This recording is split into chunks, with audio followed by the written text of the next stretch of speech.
Hello and welcome back to the Movie Attic. I'm Mike, and as I've said a few times, this is the attic where I discuss and review movies, DVDs, Blu-rays, and 4Ks for all the nice people out there in YouTube land. This probably should be a haul video, but you know how life gets in the way. So instead I have a movie review, and today's big feature film is Tiki Tiki.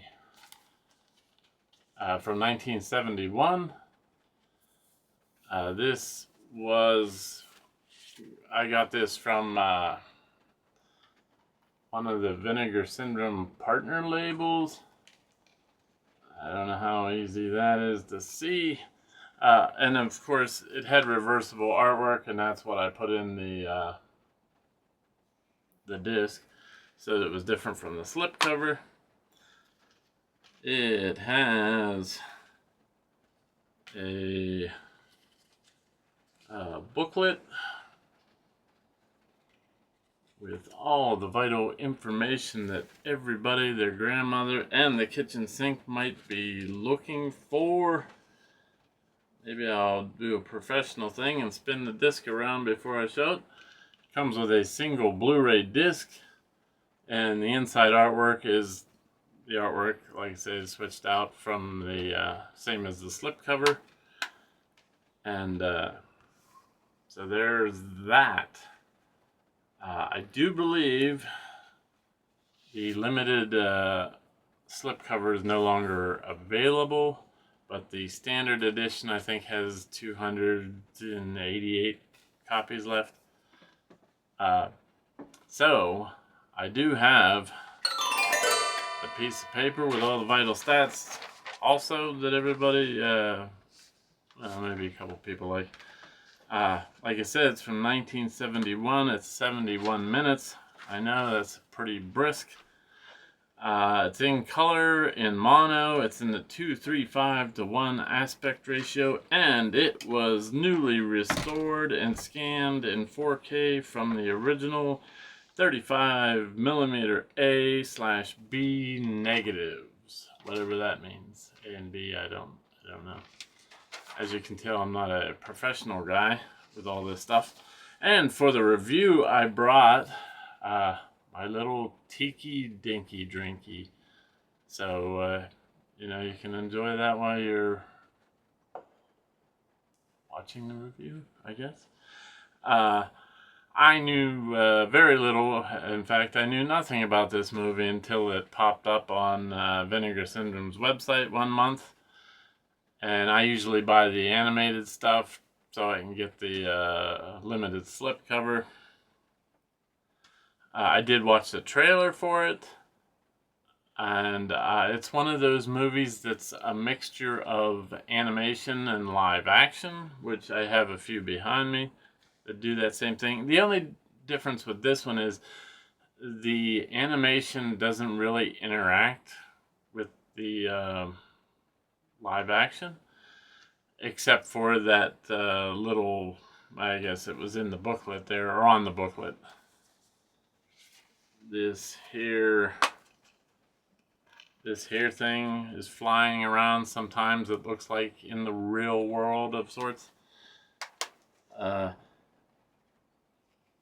So basically, and here's a wonderful story for all you boys and girls out there in YouTube land. Basically, the story is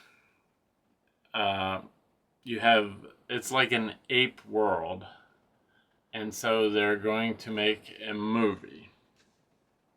So the head of the producer or whatever, his name is JJ.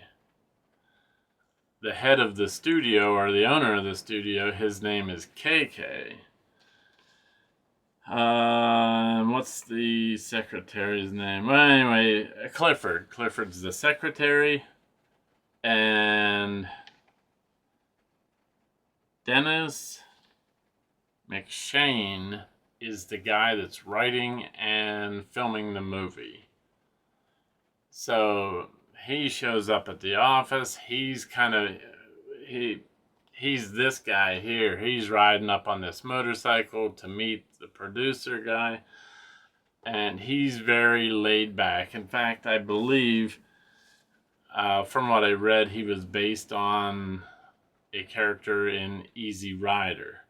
So he meets up with the producer, who is JJ. JJ, I believe, and I could be wrong because, like I say, I'm very professional. He sounds like he might be the guy that narrated A Christmas Story several years later. And so they get to talking, and he's telling all these great ideas he has for the movie to JJ, and JJ has Clifford on the phone, and they're like, "Ooh, this sounds good," and all that. So then they go to somewhere else because Dennis has something to show JJ. And here it's that flying thing, which I guess films everything, does all the special effects and the weather and everything. But before all that, he says, we're not using any apes or any monkeys or anybody like that in the movie. In fact, he touts it as, what does he tout it as? The first ever all-people picture. So he's going to get these people actors, which I guess has never really been done in this situation, and just follow them around in this thing that looks like a lunar lander, filming them as they go, and then it's intermittent between the animation and them filming and showing that, and then the live action people actually doing the story of these pirates and these monkeys or apes. And even the apes are played by people in costumes. And that was JJ's big hang up. He's like, why would we do that? We have all these paid actor, monkeys and stuff.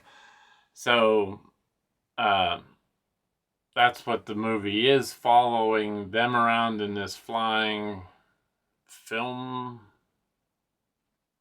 basically a film camera, which it has on the sides of it, and you might have been able to see it from the picture, 16 millimeter, 35, 65, 70, which are all, film sizes and different things.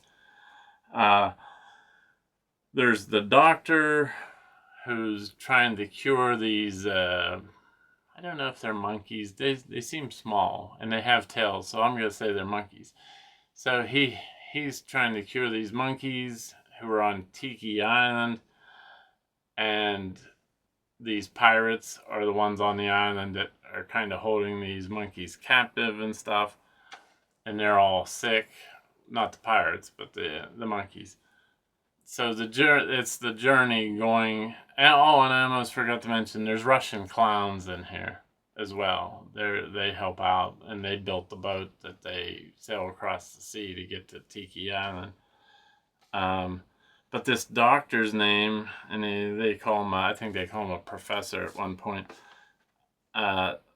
His name is Dr. Munch, which I could be wrong, but I thought, isn't that big gorilla that's at the back of the like Chuck E. Cheese or Showbiz Pizza?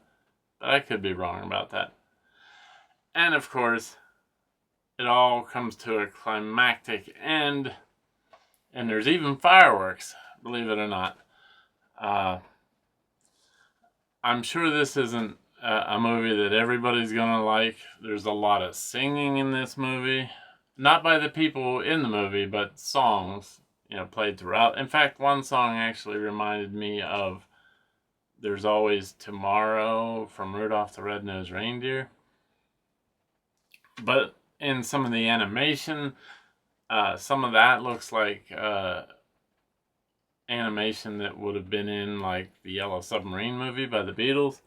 And as it turned out, because I tried to do some reading for this, always trying to better the channel, this director-producer, Gerald Potterton, he supposedly, from what I read, worked on the Yellow Submarine movie. He's an animator, I guess, too. And he directed Heavy Metal, if you know that cartoon, which was a very strange cartoon as well as this. It seems like a very kids movie.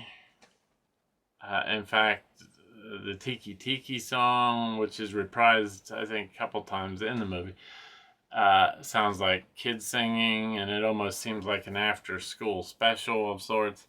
So that might not appeal to some people, but there was some really, not that that song was bad, but there is some really good songs in this movie. So they get done filming this movie. They go back to the office. So the head of the studio, or the guy that owns the studio, KK, he's coming over to tell everybody what he thought of the movie. Well, as you can imagine, this is an ape world, and they don't directly say it, but KK, I believe, stands for King Kong. So he's huge. He's coming to the studio, and, you know, everything's vibrating, and he's huge. So they think he's mad. So they, you know, Dennis gets on his chopper motorcycle and vamooses, and then JJ actually follows him and jumps on the bike too. And part of the reason, you know, it's all touted as, in my book, King Kong, this KK, he shows up with a girl in his hand. Apparently she is Clifford, who they were talking to the whole time, who's the secretary, and an airplane flies around and crashes into his hand, which, if you know King Kong, there's airplanes involved. The only thing I will say as a caveat, if you think on showing this to kids, that very end of it, there's no swearing or anything in it, but the very end of it, the girl who's in KK's hand is topless. Now, it's just drawn, but that's just a warning for anybody thinking it's completely a kid's movie. And this was, I believe, made in Canada, or it says Canadian, international something.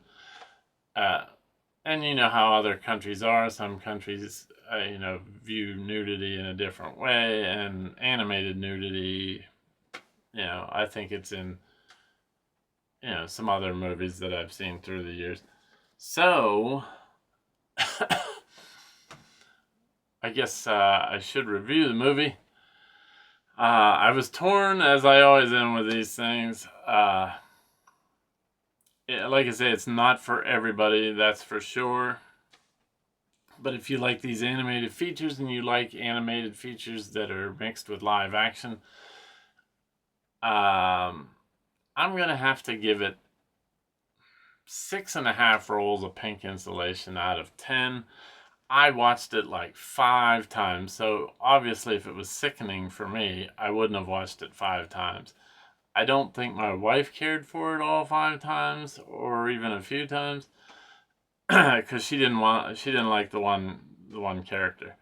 I will say too that the live action parts of it looked extremely good, as you would expect if they were restored in 4K. What was it? There was something else. Oh, I think they used a technique that I believe they used in Ultraman, which is a money-saving type thing. I don't believe any of the dialogue or any of that stuff was originally filmed at the time. It sounds like everything, all the voices and all that, was all overdubbed after, you know, in post-production. So you don't see anybody's lips moving to the, you know, what they're saying or any of that stuff. So, I guess, if you have this movie or have seen this movie, you might even seen it as a kid. I completely have never seen this movie until I started watching it 5 times. I found it enjoyable. You know, the low rating isn't necessarily a reflection on whether I really liked it or not. I did like it, but it's not one you probably would revisit like a lot of times. But like I say, if you have this or have seen it or got this edition or have a previous edition, or I don't know if it's streaming anywhere, leave a comment down in the comment section. Like I always say, I'd love to discuss all this fun stuff. So until next time when I'm in the attic, hopefully with my haul video from July, thanks so much for watching, and I'll see you soon. Bye.